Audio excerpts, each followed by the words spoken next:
strength, agility, endurance, and mental toughness. These are the basic qualities a candidate must possess to join the Philippine Navy's elite force. On the average, 50 candidates will take a shot, but only 50% or less will make it through.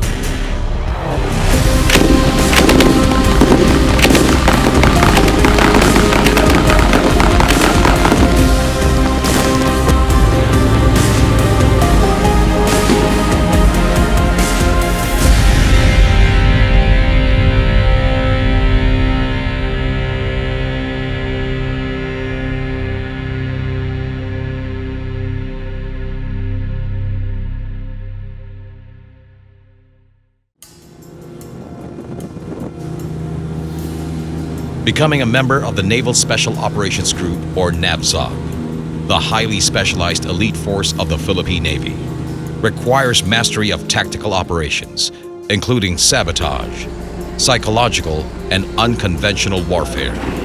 Actually, the NAVSOG, we have 472 personnel. At itong personnel na to ay they are highly trained personnel.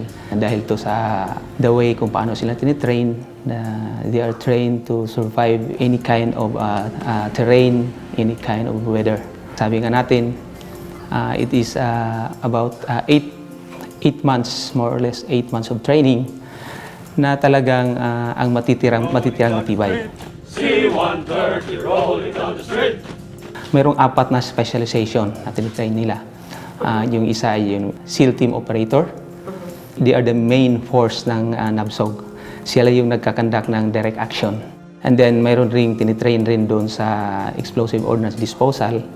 Ito naman yung nag-render safe doon sa mga unexplosive ordnance or mga improvised explosive devices. At mayroon din namang tinitrain na special boat sa mga special boat operations. Ito namang mga special boat na to ay mainly sila yung ginagamit upang i-insert or i-extract yung SEAL teams natin, yung main force natin. And then, mga divers natin, they are trained for open circuit, closed circuit, at saka yung deep sea diving natin. So basically, ang NAVSOG ay yun yung mga specialized skills ng NAVSOG na kung saan ay dito tayo ginagamit ng mga naval forces natin.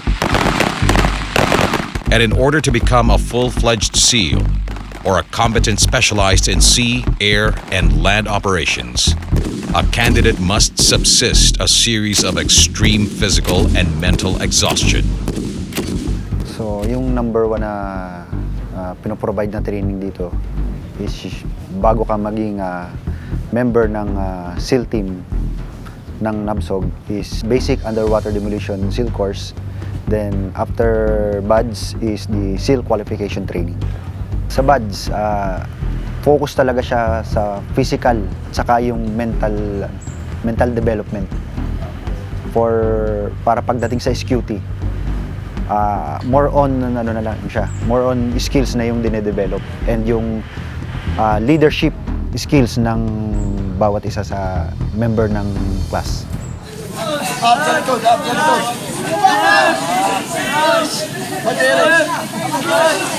Dreaming of being a SEAL is easy. Living it is hard.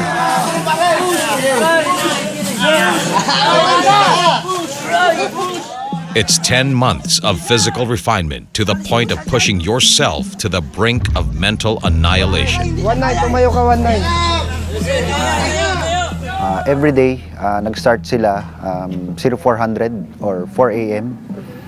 Then, nag-start sila, bago mag-start yung activity nila, physical training is mag-pray muna yung mga estudyante para magpasalamat sa mga araw-araw na pinagdadaanan nila, na nalalampasan nila to.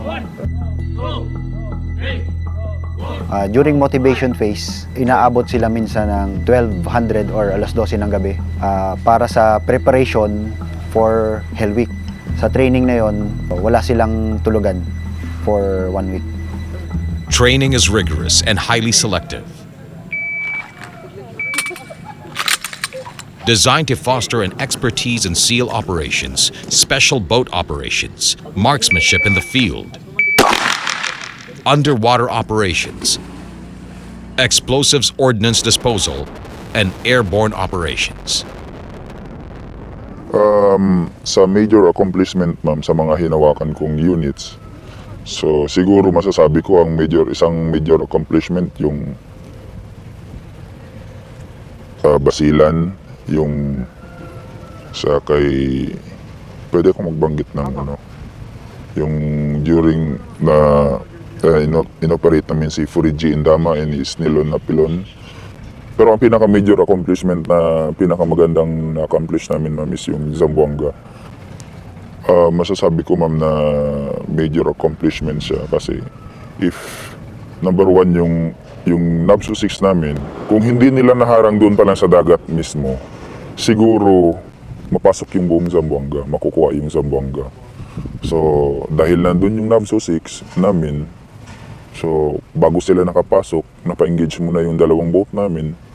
Namatayan kami ng isa doon, then 6 ang wounded bago sila nakapenetrate. Nung bago nakapenetrate nila yung Zamboanga, yung shoreline, na-alarm na yung Task Force Zamboanga.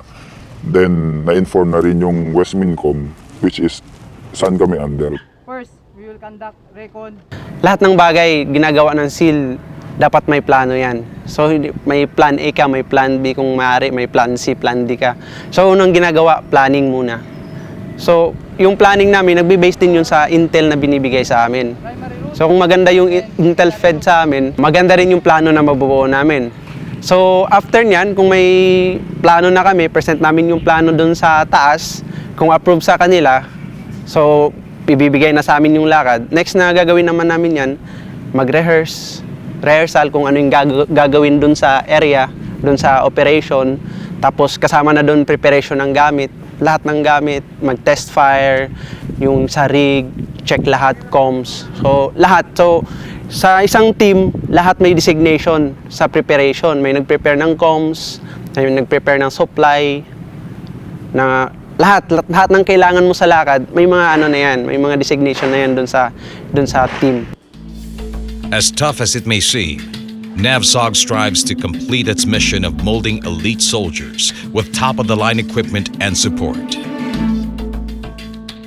So this is our technical diving equipment for deep sea.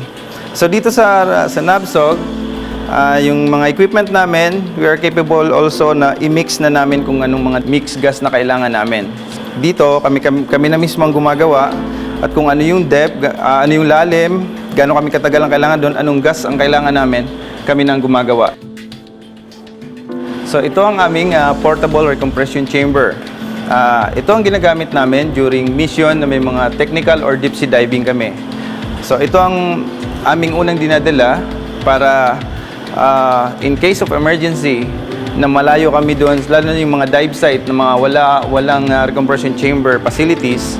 So ito yung ginagamit namin para ipasok kung halimbawa karoon ng emergency o nagkasakit ng mga divers namin, pinapasok namin dito and then ita-transport namin sa dive site papunta rito sa recompression chamber na dito talaga namin sila iti-treat. Ito yung recompression chamber, twin lock. Dito sa labas, nandito yung deep gauge. Nagpa-present ito kung gaano nakalalim ng diver dun sa loob. And then we have the control communication and control panel. May mga lighting sa baba. And then this is the communication. Through here, dito pinapasok ang mga pasyente papunta dun sa loob. And then pag ready na sila sa loob, merong mga bibs or oxygen bibs doon sa loob para gagamitin nila during treatment. Pag nakapasok na sila doon, isasara yung inner lock. Dalawa yung pinto nito, merong inner saka outer lock.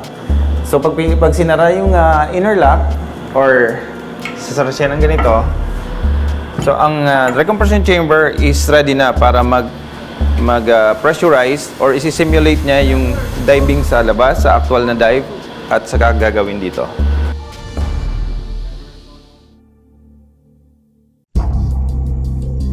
It could have been fate. It could have been a calling.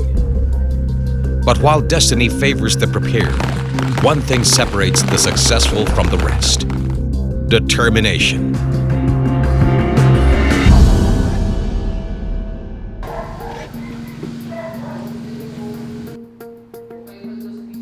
Several reasons push SEAL recruits to take on the challenge. But what differs each from the other is the drive to make it through. Almost lahat ng training every phase hindi ko makalimutan. Sabi nga nila, the only easy day was yesterday. Siguro yung pinakamadali lang yung kahapon lang yung dating na training namin. So, mas mahirap pa yung darating pa. So, dito hindi ka pwedeng mag-relax. Kailangan everyday ready pa rin yung motivation mo sa sarili mo. So, kailangan parati ka pa rin magpalakas. Kung nakakapag 100 push-up ka ngayon, bukas dapat 101 na. Yung Hell Week, 1 week na walang tulugan, mahirap talaga siya kasi hindi kayo matutulog at talagang 24/7 na gising kayo. Tapos meron kayong ina-undergo na mga evolutions tulad ng distance paddling, yung rock portage, yung doon kayo sa may bit-bit kayong rubber boats. Doon talaga ako nahirapan.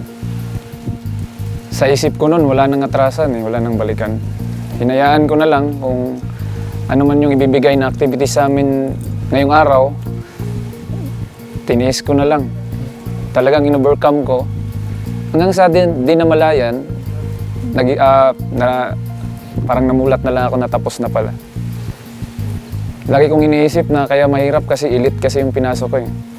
Tapos, iniisip ko na nandito na ako at in the first place, naka-6 na buwan na ako, so bakit pa ako ayaw? Sayang yung pinaghirapan ko. There's no golden ticket for civilians wanting to join the military. Neither is there an easy way for soldiers advancing themselves at all stages of their military career. It's either you have what it takes, or you don't. And in an extreme environment, like the Navy SEAL Training School, there's no room for comfort. After all, it does no less than maintain a nation's strong and capable maritime force.